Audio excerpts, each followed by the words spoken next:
Hello students, how are you. I hope आप सब लोग अच्छे ही होंगे और आप लोग सब लॉकडाउन को फॉलो कर रहे होंगे। पैंडमिक का दौर है, थोड़ा सा खुद का ध्यान रखिए और ख़ुद भी घर में रहिए और सबको मोटिवेट कीजिए कि सब लोग घर में रहें। इससे हमें भी फ़ायदा है और बाकी सब लोगों को फ़ायदा है।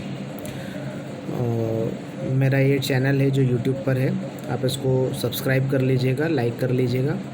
तो मैं जैसे जैसे वीडियोज़ अपलोड करता चला जाऊंगा आप लोगों को उसके नोटिफिकेशंस मिलते चले जाएंगे और इस तरीके से आप जो है वो ईज़िली चीज़ों को समझ पाएंगे, ठीक है।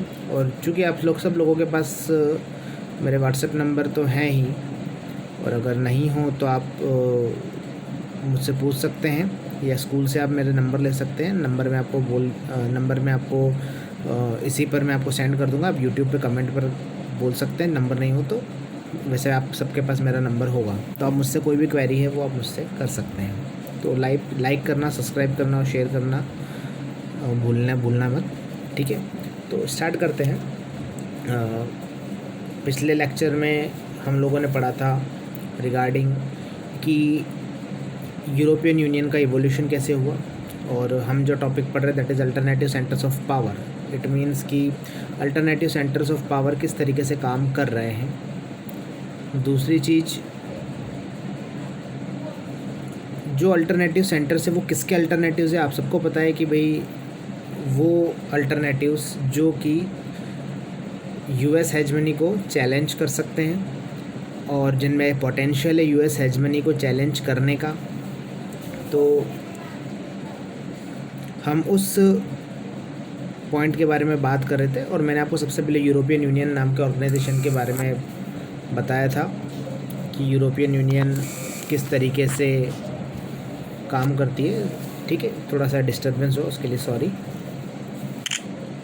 यूरोपियन यूनियन किस तरीके से काम करती है ये आपको पता चल जाएगा इससे, और उसका इवोल्यूशन किस तरीके से हुआ था, हमने उसके टाइमलाइंस के बारे में भी पढ़ा था, ठीक है ना। तो ये सारी चीज़ों के बारे में हम बात करेंगे। तो अभी तक हमने जो इवोल्यूशन पढ़ा था उसके बारे में हमने पढ़ा था कि 1945 से यूरोपियन यूनियन का डेवलपमेंट शुरू हुआ, जो कि ऑफिशियली यूरोपियन यूनियन बनकर तैयार हुए 1992 में। और 1992 में यूरोपियन यूनियन बनने के बाद एक चीज़ आप समझ जाए अच्छे से कि 1992 में यूरोपियन यूनियन बनने के बाद यूरोपियन यूनियन के मेंबर्स बढ़ते चले जा रहे हैं और यूरोपियन यूनियन जो है वो आज की तारीख में एक पावरफुल ऑर्गेनाइजेशन है जिसमें ये पोटेंशियल है जो कि यूएस को चैलेंज कर सकते हैं।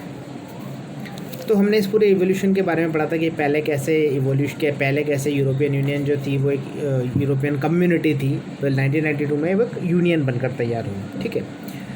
आज हम बात करेंगे यूरोपियन यूनियन के एक छोटे से क्वेश्चन के बारे में, जो भी एक इवोल्यूशन से रिलेटेड ही क्वेश्चन है कि यूरोपियन यूनियन का इवोल्यूशन है, लेकिन ये इवोल्यूशन थोड़ा सा डिफरेंट है। इसके पहले हमने जो पढ़ा था वो हमने पढ़ा था कि यूरोपियन यूनियन बनकर कैसे तैयार हुई। आज हम पढ़ेंगे कि यूरोपियन यूनियन जो है वो पॉलिटिकल ऑर्गेनाइजेशन कैसे बन गई, जबकि हम जानते हैं कि यूरोपियन यूनियन जब बनी थी तब वो एक इकोनॉमिक ऑर्गेनाइजेशन थी, लेकिन अब वो एक पॉलिटिकल ऑर्गेनाइजेशन है, ठीक है। तो जब वो एक पॉलिटिकल ऑर्गेनाइजेशन है तो जो ऑर्गेनाइजेशन इकोनॉमिक ऑर्गेनाइजेशन के तौर पर बनी थी, अचानक कैसे वो पॉलिटिकल ऑर्गेनाइजेशन बन गई। तो इसका पीछे का आंसर ये मिलता है कि कहीं ना कहीं यूरोपियन यूनियन जो है वो एक नेशन की तरह बिहेव करने लग गई है। अब आपको ये प्रूव करना है, जो आपका क्वेश्चन बेसिकली पूछा जाता है कि यूरोपियन यूनियन नेशन कैसे बनकर तैयार हुआ, ठीक है, कि यूरोपियन यूनियन जो है वो नेशन बनकर तैयार कैसे हुआ है। तो इस चीज़ का आंसर जो है हमें यहाँ पर पॉइंट आउट करना है, ठीक है। तो इसके लिए हम बात करेंगे, सबसे पहले हम बात करेंगे क्वेश्चन के बारे में। जैसा कि आप पढ़ सकते हैं कि European union has evolved over time from an economic union to an political one, ठीक है। तो यही आपका एक स्टेटमेंट है और इसी स्टेटमेंट का आंसर आपको देना है कि आपको वो आर्ग्यूमेंट्स देने हैं जो ये प्रूव करें कि यूरोपियन यूनियन जो है वो समय के साथ एक इकोनॉमिक यूनियन से पॉलिटिकल यूनियन में कन्वर्ट हुई है। तो इसका आंसर हम कैसे देंगे? तो इसका आंसर देने के लिए हमारे पास कुछ आर्ग्यूमेंट्स हैं। सबसे पहला आर्ग्यूमेंट ये है कि यूरोपियन यूनियन जो है वो नेशन स्टेट की तरह बिहेव करने लगी है, पहली चीज़। अब नेशन स्टेट की तरह बिहेव करने का मतलब ये होता है कि इन सब लोगों की, जितने भी मेंबर्स हैं यूरोपियन यूनियन के, इन सब की कॉमन पॉलिसीज़ है। ये सारी कॉमन पॉलिसीज़ जितने भी मेंबर कंट्रीज़ हैं उन सारी मेंबर कंट्रीज़ के अंदर सेम टू सेम फॉलो की जाती है। ठीक है, मतलब most of the policies same to same as it is follow की जाती है, जो यूरोपियन यूनियन बना देता है। ठीक है, दूसरी चीज़ ये हमने पढ़ा था कि यूरोपियन यूनियन की अपनी खुद की पार्लियामेंट है। तो पार्लियामेंट अगर किसी देश की है, तो किसी भी जगह अगर पार्लियामेंट है तो आप उससे समझ सकते हो कि भाई एक कंट्री ही होती है जिसके पास अपना खुद की पार्लियामेंट होती है। इसके अलावा जैसा कि आप इसमें सेकंड पॉइंट पढ़ सकते हैं कि European Union attempted to create a constitution. ठीक है, यूरोपियन यूनियन ने क्या किया है, एक कॉन्स्टिट्यूशन क्रिएट करने की कोशिश की थी। लेकिन यहाँ पर जैसे आप वर्ड जान सकते हैं कि अटेम्प्ट किया था, और अटेम्प्ट वर्ड का मतलब ये है कि ये लोग इस अटेम्प्ट में फेल हो गए थे। क्या हो गए थे? फेल हो गए थे। क्यों फेल हो गए थे?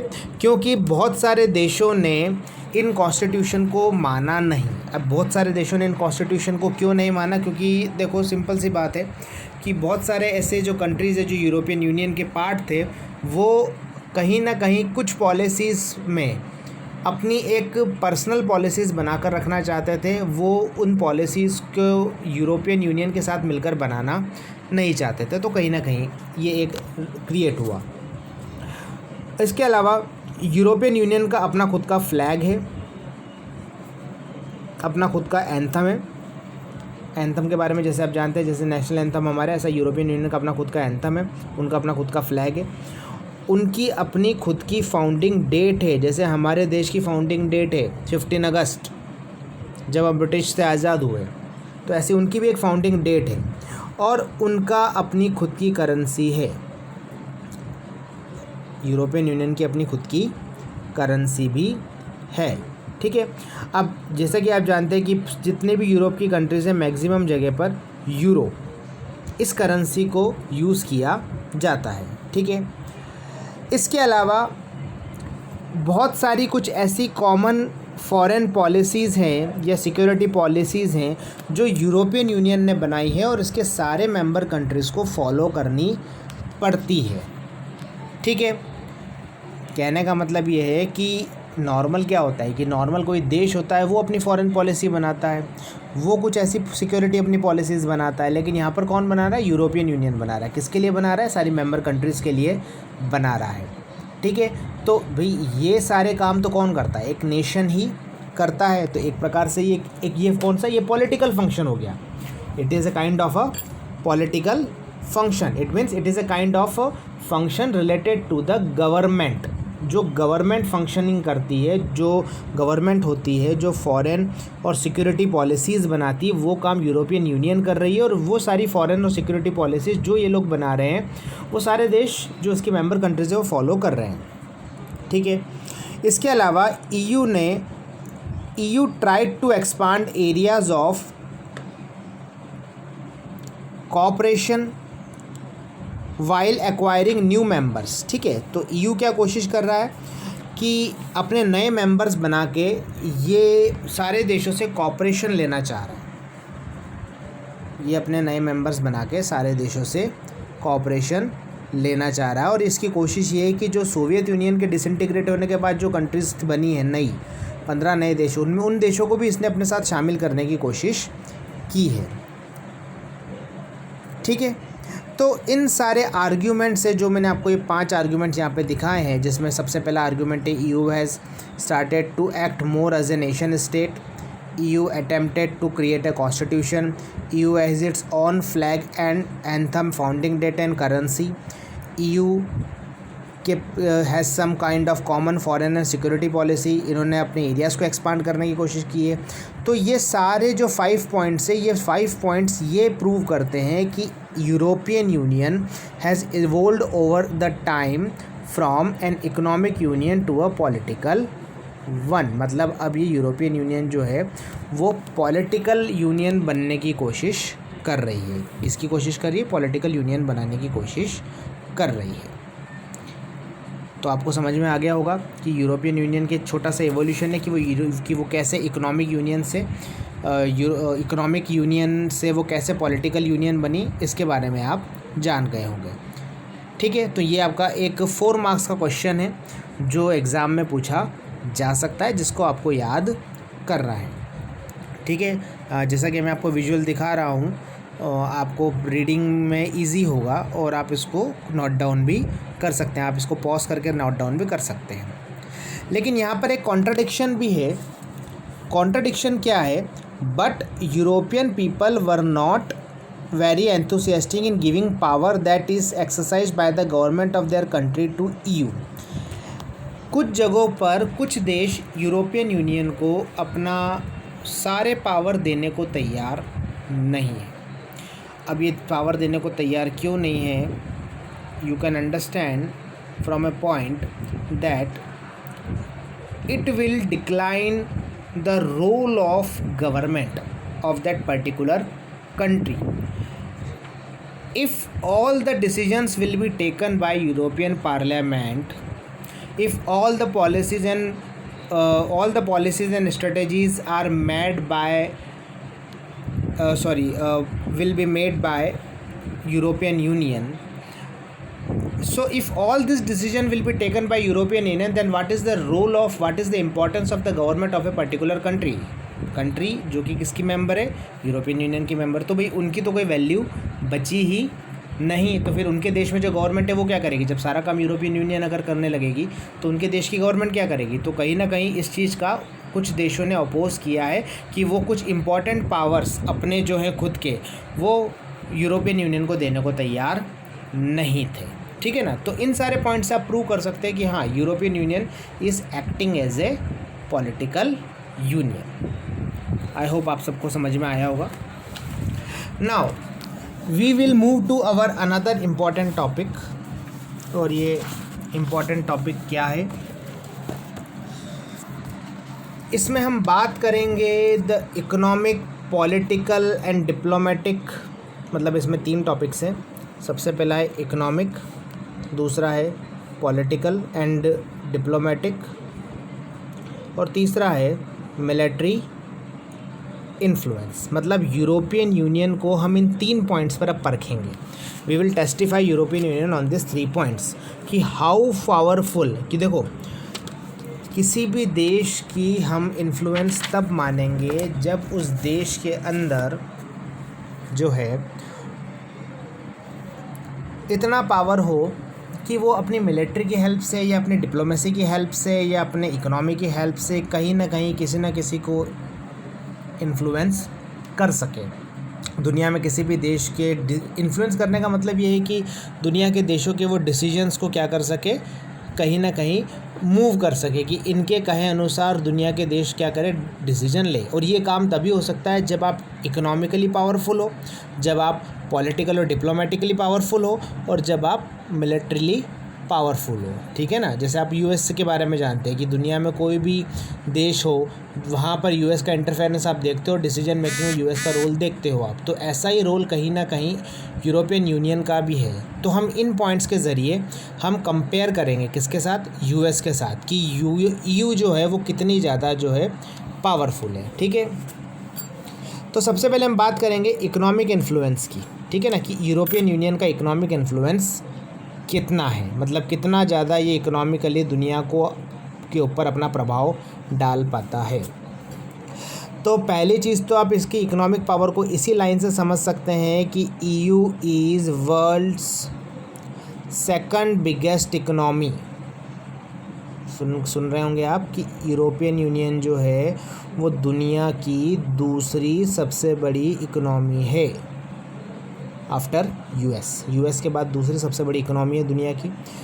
और इसकी जो जीडीपी है वो 17 ट्रिलियन डॉलर्स, पढ़ सकते हैं आप, 17 ट्रिलियन डॉलर्स। ठीक है, 2016 में है, जो कि यूएस के बाद दूसरी सबसे बड़ी जीडीपी का कंट्रीब्यूशन है। ठीक है, तो आप इससे अंदाज़ा लगा सकते हैं कि ये कितनी बड़ी इकोनॉमी है। ठीक है, सेकंड पॉइंट, इसकी जो करेंसी है यूरो। देखो, अब जब हम यूरो की बात करते हैं तो यहाँ कंपैरिजन होगा। कंपैरिजन किससे होगा? अमेरिकन डॉलर से। क्योंकि आप जानते हैं कि अमेरिका की जो करेंसी है डॉलर, वो वर्ल्ड में कितनी पावरफुल है वो आपको पता है, क्योंकि दुनिया के मैक्सिमम ट्रांजैक्शंस जो हैं वो डॉलर्स में हो रहे हैं। तो कहीं ना कहीं डॉलर हर जगह इस्तेमाल आ रहा है, तो यूएस के पावर, इकोनॉमिक पावर का आप अंदाज़ा लगा सकते हैं। तो यूएस डॉलर को चैलेंज करने वाली कौन सी करेंसी है? तो यूरो। ठीक है, यूरो जो है वो एक प्रकार से जो यूएस डॉलर करेंसी का जो दुनिया में डोमिनेंस है उसको क्या कर सकती है? कहीं ना कहीं चैलेंज कर सकती है। मतलब अगर आप सोचते हो कि अगर आपको यूएस की हेजमनी को कम करना है या चैलेंज करना है, तो आपको सबसे पहले डॉलर को भी चैलेंज करना पड़ेगा, क्योंकि dollar is one of the important part of US hegemony. उसकी जो करेंसी की वैल्यू है, वो करेंसी की वैल्यू जो है उसको चैलेंज करने वाले आपको कोई ऐसी करेंसी चाहिए। तो यूरो एक प्रकार से थ्रेट है, किसके लिए? डॉलर के लिए। ठीक है, तो इससे आप अंदाज़ा लगा सकते हैं कि भाई यूरो जो है कितनी पावरफुल करेंसी है। ठीक है, third is EU share in world trade is much larger than that of the US, which enable EU to become more assertive in trade dispute with the US and China. अब इस point को थोड़ा सा आपको समझना होगा। कैसे समझेंगे आप? दुनिया में जितने भी प्रकार का ट्रेड होता है, सबसे ज़्यादा ट्रेडिंग दुनिया में किस देश की, मतलब दुनिया में जितना भी ट्रेडिंग हो रहा है सब देशों के बीच में, उस ट्रेड में सबसे ज़्यादा कंट्रीब्यूशन किसका है? तो यूरोपियन यूनियन का है। ठीक है, पहला पॉइंट आपने दिमाग में बिठा लिया। ठीक है, और ये कंट्रीब्यूशन यूएस के ट्रेड से भी ज़्यादा है। मतलब यूएस दुनिया के साथ जितना ट्रेडिंग करता है, यूरोपियन यूनियन उससे ज़्यादा ट्रेडिंग करता है। तो मतलब ट्रेडिंग के मामले में कहीं ना कहीं यूरोपियन यूनियन यूएस को पछाड़ देता है। ठीक है, और अब देखो, जो नेक्स्ट लाइन है और जो आपको समझने वाली लाइन है कि इतना बड़ा ट्रेड शेयरिंग होने की वजह से EU is the biggest trade sharing organization. This sharing of trade enable European Union to become more assertive in trade dispute with US and China. अब इसका मतलब क्या हुआ कि more assertive in trade dispute? तो देखो, एक बात तो आप सब जानते हो कि भाई जो पावरफुल होगा वही आर्ग्यूमेंट भी कर पाएगा और वही चैलेंज भी कर पाएगा और वही सामने वाले को चुप भी करा पाएगा। तो भाई जिसके पास पावर होगा वही सामने वाले को चुप कराने की क्षमता रखता है। तो चूँकि हम जानते हैं कि दुनिया की दो बड़ी इकोनॉमी है, यूएस और चाइना, और इनका रोल वर्ल्ड ट्रेड में क्या है ये आप सब लोग जानते हैं। तो कहीं ना कहीं इनको मुखर होकर ओपनली अगर कोई क्रिटिसाइज़ कर सकता है तो वो EU कर सकता है। और कैसे कर सकता है EU इनको क्रिटिसाइज़? तो वो इसलिए कर सकता है क्योंकि EU का रुतबा ट्रेडिंग शेयरिंग में US और चाइना से भी बड़ा है। तो जहाँ भी कोई डिस्प्यूट आता है चाइना के साथ, US के साथ ट्रेडिंग में यूरोपियन यूनियन का, तो वहाँ यूरोपियन यूनियन के को इतना पावर मिलता है इस बड़े ट्रेड शेयरिंग पार्ट होने की वजह से कि वो इनके सामने तक ओपनली इनको चैलेंज कर सकता है या कहीं ना कहीं अपनी बात को ये दुनिया में दम के साथ रख सकता है। ठीक है, तो इससे आप अंदाज़ा लगा सकते हैं कि भाई ये चाइना और US दोनों की इकोनॉमी को चैलेंज करने वाली एक कहीं ना कहीं एक ऑर्गेनाइजेशन है जो भविष्य में EU के लिए जो भविष्य में US के लिए एक चैलेंज है। ठीक है, next is this economic power gives EU influence over its closest neighbour as well as in Asia and Africa. तो देखो, जब एक सिंपल सी बात है, जैसे मैं आपको एक छोटा सा एग्जांपल देता हूँ। जैसे मैंने आपको क्लास में भी कई बार बताया कि मैं आपको जब मंदिर की बात करता हूँ कि एक टेम्पल में सब लोग दान करते हैं, लेकिन जो सबसे ज़्यादा दान करता है, जैसे हम लोग मंदिर में आते हैं 10 रुपये चढ़ाते हैं, 11 रुपये चढ़ाते हैं, ठीक है ना, पर जो मैक्सिमम दान करता है, ठीक है ना, वो कहीं ना कहीं मंदिर की वर्किंग कमेटी का पार्ट हो जाता है। आप समझ रहे होंगे इस बात को, ठीक है, क्योंकि वो इन्फ्लुएंशियल हो गया।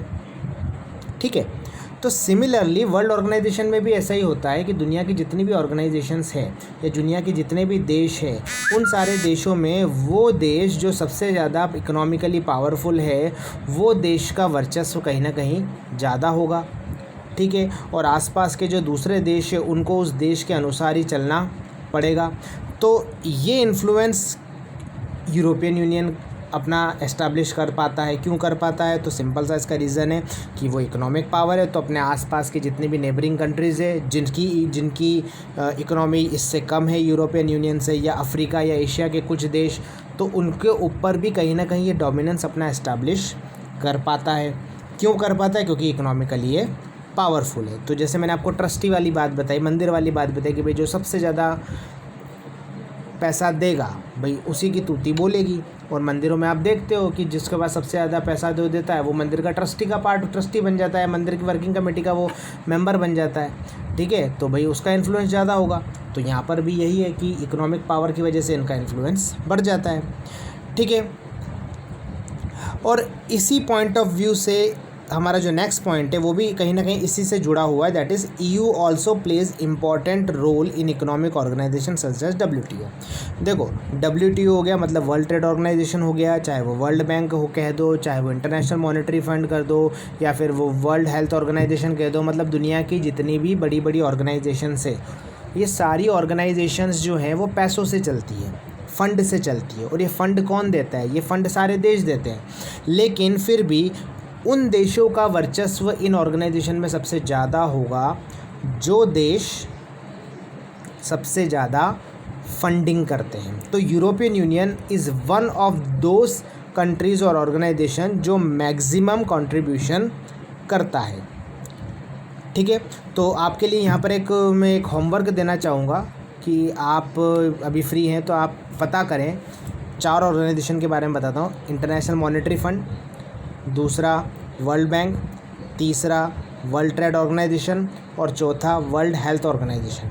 आप इन 4 ऑर्गेनाइजेशन के अंदर कौन सा देश मैक्सिमम, आप मैक्सिमम से मिनिमम की तरफ उतरेंगे, उन देशों की टॉप 10, आप टॉप 10 कंट्रीज़ की लिस्ट बनाएंगे जो कि मैक्सिमम कंट्रीब्यूशन करते हैं और मिनिमम कंट्रीब्यूशन के, मतलब टॉप 10 कंट्रीब्यूटर्स की आप लिस्ट बनाएंगे और आप मुझे बताएंगे, ठीक है। आपका एक प्रकार से होमवर्क भी है, आप फ्री टाइम में ये काम कर सकते हैं। तो आप इससे इकोनॉमिक इन्फ्लुएंस समझ गए, किसका?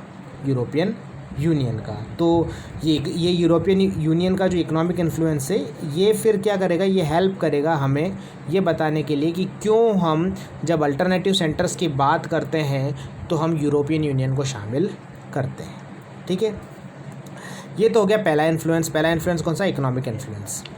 Now we will talk about our next topic, that is political and diplomatic influence, ठीक है ना। देखो, पॉलिटिकल और डिप्लोमेटिक इन्फ्लुएंस की जब हम बात करते हैं तो you have to keep in mind that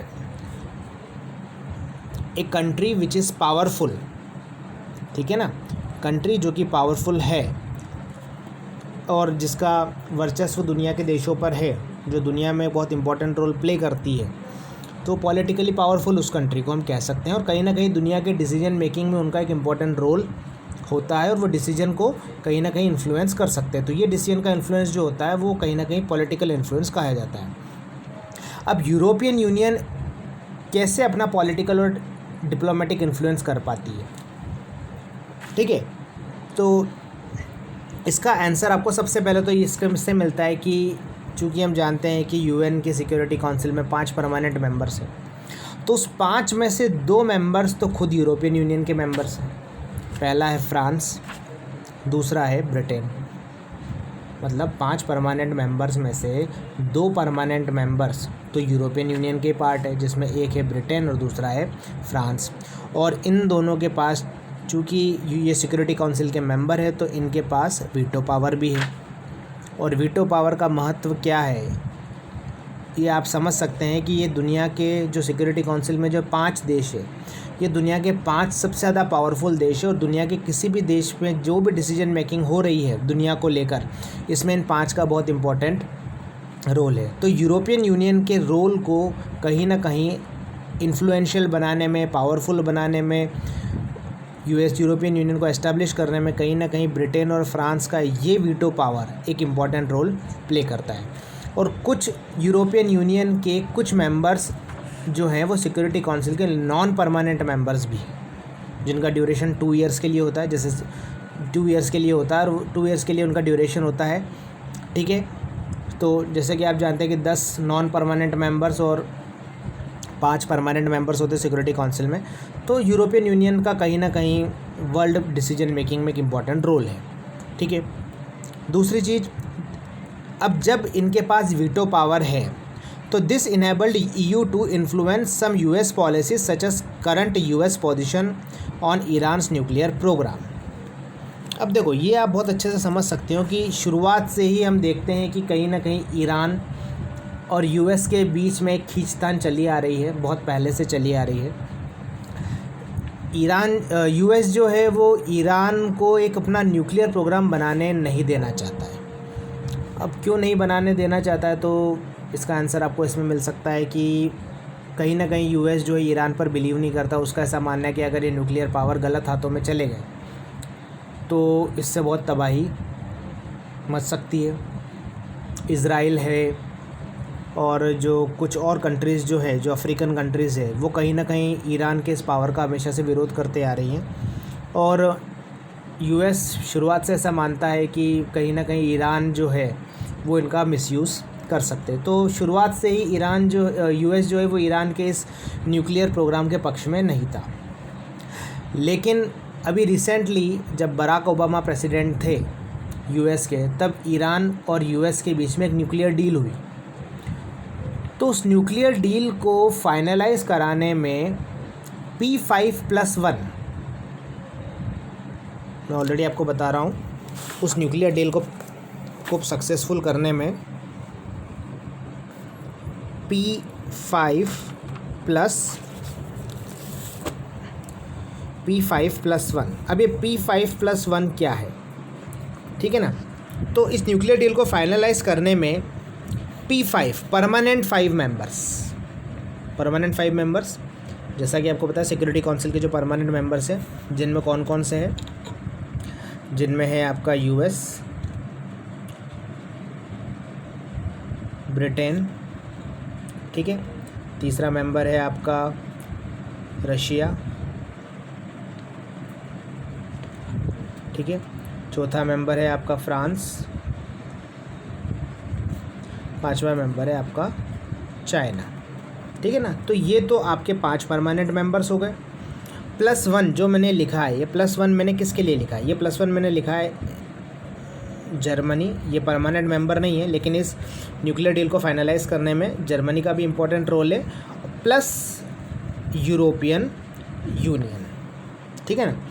तो ईरान के इस न्यूक्लियर डील जो फाइनलाइज हुई है US के साथ, उसको फाइनलाइज करने के लिए जो है यूरोपियन यूनियन ने एक इम्पॉर्टेंट रोल प्ले किया। मतलब उसने क्या किया है, उसने स्टैंड बदल दिया, उसने US का स्टैंड बदल दिया। US जो पहले पोजीशन लेकर चलता था ईरान के साथ न्यूक्लियर प्रोग्राम को लेकर, वो उसने चेंज कर दिया। और उन्हीं के प्रयासों की मदद से अब आप देख सकते हैं कि देखो पॉलिटिकल और डिप्लोमेटिकली EU कितना पावरफुल है कि वो इतना, अब देखो इसमें कहीं ना कहीं रोल ब्रिटेन और फ्रांस ने भी प्ले किया है, ठीक है ना। तो यूरोपियन यूनियन, ब्रिटेन, फ्रांस, इन्होंने इम्पोर्टेंट रोल प्ले किया है कि इन्होंने मनाया है किसको, US को, कि वो ईरान के साथ एक न्यूक्लियर डील साइन करे और किस तरीके से एक atomic energy for piece, for energy development, ठीक है ना, उसको उन्होंने आगे बढ़ाने का काम किया है।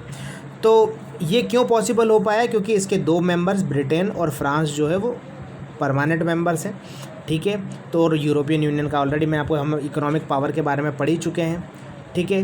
तो ये डिसीजन जो हुआ, जो मैंने सेकंड पॉइंट पढ़ा, ये इसी वजह से पॉसिबल हो पाया। तो कितना पावरफुल है EU, वो आपको इस पॉइंट से समझ में आ गया होगा। वैसे इस न्यूक्लियर डील के बारे में, जो ईरान और US के बीच में जो न्यूक्लियर डील हुई थी, इसके बारे में मैं आपको बता दूं कि रिसेंटली डोनाल्ड ट्रंप के आने के बाद उन्होंने इस न्यूक्लियर डील को जो है वो कैंसिल कर दिया है। अब वो न्यूक्लियर डील एग्जिस्ट नहीं करती और अब फिर से ईरान और US के बीच में जो खींचतान है वो चालू हो गई है। और ये ऐसा क्यों हुआ है तो इसके पीछे भी आपको रीज़न बता दूं कि बराक ओबामा जो थे वो डेमोक्रेटिक पार्टी के मेंबर थे और डोनाल्ड ट्रंप जो है वो रिपब्लिकन पार्टी के मेंबर है। और जब बराक ओबामा ने ईरान के साथ ये डील साइन की थी तो उस वक्त रिपब्लिकन्स ने, जो रिपब्लिकन पार्टी थी यूएस की, उन्होंने इसका विरोध किया था। और अब रिपब्लिकन पार्टी खुद आ गई है पावर में, तो इससे आप समझ सकते हैं कि भाई उन्होंने इस डील को कैंसिल कर दिया। अब देखो, इतने पावर होने की वजह से ईयू क्या कर रहा है, ईयू जो है it successfully use it's diplomacy, economic, investment and negotiation. अब ईयू क्या कर रहा है कि ये अपने इकोनॉमिक इन्वेस्टमेंट की हेल्प से, नेगोशिएशन की हेल्प से, डिप्लोमेसी की हेल्प से जो है, ठीक है, वो दुनिया के साथ डायलॉग में लग गया है। मतलब ये पावर का इस्तेमाल नहीं कर रहा है, ये पावर का इस्तेमाल नहीं कर रहा है, ये अपने इन्वेस्टमेंट का इस्तेमाल कर रहा है, डिप्लोमेसी का इस्तेमाल कर रहा है, जिससे कि वो चाइना के साथ ये डायलॉग में उतर पाया है ह्यूमन राइट्स को लेकर और एनवायरमेंटल कंसर्न्स को लेकर, ठीक है ना। तो मतलब चाइना के साथ ये बातचीत पर उतर आया है, बातचीत पर आगे बढ़ा है। तो उसके पीछे एक रीज़न यही है कि कहीं ना कहीं यूरोपियन यूनियन अपने पॉलिटिक्स और डिप्लोमेसी को बहुत अच्छे से इस्तेमाल कर रहा है। तो ईयू ये बिलीव करता है कि वो कोऑर्शन और मिलिट्री फोर्स की बजाय वो नेगोशिएशंस, मतलब बातचीत करके चीज़ों को सॉर्ट आउट करे, इकोनॉमिक इन्वेस्टमेंट के ज़रिए चीज़ों को सॉर्ट आउट करे, डिप्लोमेसी के ज़रिए चीज़ों को सॉर्ट आउट करे। वो कोऑर्शन मतलब किसी भी प्रकार का फोर्स यूज़ नहीं करना चाहता है, ठीक है, वो बातचीत के जरिए चीज़ों को सॉर्ट आउट कर रहा है। और इसका एग्जांपल मैंने आपको न्यूक्लियर डील वाली एग्जांपल दिया था, और दूसरा एग्जांपल यहाँ पर आपको दे रहा कि चाइना के साथ ह्यूमन राइट्स को लेकर और एनवायरमेंटल डिग्रेडेशन को लेकर चाइना को जवाबदेह, रिस्पॉन्सिबल बनाने के लिए यूरोपियन यूनियन फोर्स का इस्तेमाल नहीं कर रहा है, वो डायलॉग का इस्तेमाल कर रहा है। तो कितना पावरफुल है कि चाइना को उसके साथ अब बात करने के लिए उतरना पड़ रहा है। तो इन पॉइंट से हम ये प्रूव कर सकते हैं कि यूरोपियन यूनियन का इन्फ्लुएंस पॉलिटिकल भी है और डिप्लोमेटिक इन्फ्लुएंस भी दुनिया में देखने को मिलता है। ओके, यहाँ पर आपको समझ में आ गया होगा। और जो मैंने आपको होमवर्क दिया वो आपको याद रखना है। लास्ट इन्फ्लुएंस के बारे में हम बात करेंगे, दैट इज़ मिलिट्री इन्फ्लुएंस। तो देखो, मिलिट्री के बारे में तो आप जानते हो कि किसी भी देश का हार्ड पावर जो है वो बहुत इम्पोर्टेंट होता है। जो कहीं ना कहीं हार्ड पावर, जैसे यूएस हेजमनी को एस्टेब्लिश करने के लिए कहीं ना कहीं यूएस की हार्ड पावर ने बहुत इंपॉर्टेंट रोल प्ले किया है। जैसे कि गल्फ़ वार, ठीक है, operation desert storm, Iraqi invasion, ये सारे हार्ड पावर के एग्जांपल हैं। ऑपरेशन डेजर्ट स्टॉर्म में तो नाटो की जब फोर्स आई थी, नाटो की और यूनाइटेड नेशंस ने यूएस के साथ मिलकर जो फोर्स उतारी थी, उसमें 75% जो फोर्स थी वो यूएस की थी, ठीक है। और यूएस के पास उस समय इतने ज़्यादा एक्स्ट्रा ऑर्डिनरी वेपन्स थे जो दुनिया में किसी की देश के पास नहीं थे। तो और उनकी मिलिट्री इतनी ज़्यादा एडवांस थी जो दुनिया देखकर उसको दंग रह गई। डेजर्ट स्टॉर्म के अंदर 70s के दौरान ये हुआ था अगेंस्ट इराक।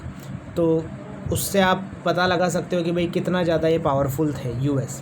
तो मिलिट्री ने यूएस को इस तरीके से पावरफुल बनाया है। तो हम यूरोपियन यूनियन की भी मिलिट्रिकल इन्फ्लुएंस के बारे में बात कर लेते हैं।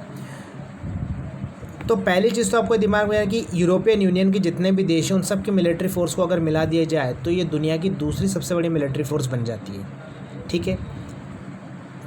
और इनका जो डिफेंस बजट है, मतलब हर साल ये अपने देश की रक्षा के लिए जो इन्वेस्टमेंट करते हैं, जो बजट है इनका, वो यूएस के बाद दुनिया में दूसरा सबसे बड़ा बजट है, ठीक है। इससे आप पावर का अंदाज़ा लगा सकते हैं। तीसरा, आप इस चीज़ से पावर का अंदाज़ा लगा सकते हैं कि अकेले ब्रिटेन और फ्रांस के पास 550 न्यूक्लियर आर्सेनल्स हैं। 550 न्यूक्लियर वेपन्स है किसके पास? ब्रिटेन और फ्रांस के पास। और कुछ न्यूक्लियर आर्सेनल्स जो हैं वो दूसरे यूरोपियन यूनियन के देश के पास भी होंगे। तो न्यूक्लियर पॉइंट ऑफ व्यू से भी काफ़ी पावरफुल है, ठीक है। European Union is second most important source of space and communication technology, ठीक है। और पूरी दुनिया में स्पेस और कम्युनिकेशन टेक्नोलॉजी में यूरोपियन यूनियन दूसरे नंबर पर आती है। तो ये सारा इंफ्रास्ट्रक्चर एस्टैब्लिश करने में मिलिट्री का एक इम्पॉर्टेंट रोल है। और मिलिट्री जो है यूरोपियन यूनियन की वो बहुत ज़्यादा पावरफुल है, ठीक है। तो यहाँ पर आपका एक क्वेश्चन बनता है, और वो क्वेश्चन क्या बनता है, briefly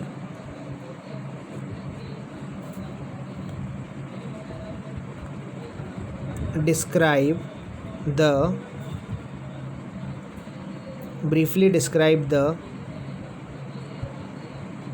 economic, political and diplomatic and military influence of European union. ये आपका एक 6 नंबर का क्वेश्चन बन जाता है। ज़रूरी नहीं है कि ये क्वेश्चन पूरा एक साथ ही आए, ये क्वेश्चन पॉइंट्स में भी आ सकता है, ठीक है। और इस क्वेश्चन का आपको आंसर बनाकर तैयार, जैसे वैसे मैंने आपको यही पॉइंट सारे लिखने हैं, लेकिन आपको समझ में आ गया होगा मेरे हिसाब से, तो ये क्वेश्चन बनाकर आप इस पॉइंट को आप लिख सकते हैं, ठीक है। तो ये तो हमारा पॉइंट कंप्लीट हुआ कि हमने इन्फ्लुएंस के बारे में पढ़ लिया कि क्या क्या इन्फ्लुएंस है किसके, यूरोपियन यूनियन के, और ये ही इन्फ्लुएंस यूरोपियन यूनियन को एक प्रकार से अल्टरनेटिव बनाती है। किस चीज़ के लिए अल्टरनेटिव बनाती है? पावर सेंटर बनने के लिए, अमेरिकन हेगमनी को चैलेंज करने के लिए। आई होप आपको ये समझ में आया होगा, ठीक है। और जो भी आपकी क्वेरीज़ है, आपके पास मेरे मोबाइल नंबर से आप उससे मुझसे कांटेक्ट कर सकते हैं, ठीक है। या अपने कमेंट्स भी आप लीव कर सकते हैं, छोड़ सकते हैं मुझे, ठीक है। तो इस वीडियो को लाइक ज़रूर कीजिएगा, सब्सक्राइब ज़रूर कीजिएगा और शेयर भी कीजिएगा। आई होप आपको समझ में आया होगा। Thank you so much. Stay home and stay safe. आप सभी लोग सुखी रहें, स्वस्थ रहें, यही कामना के साथ। Thank you very much.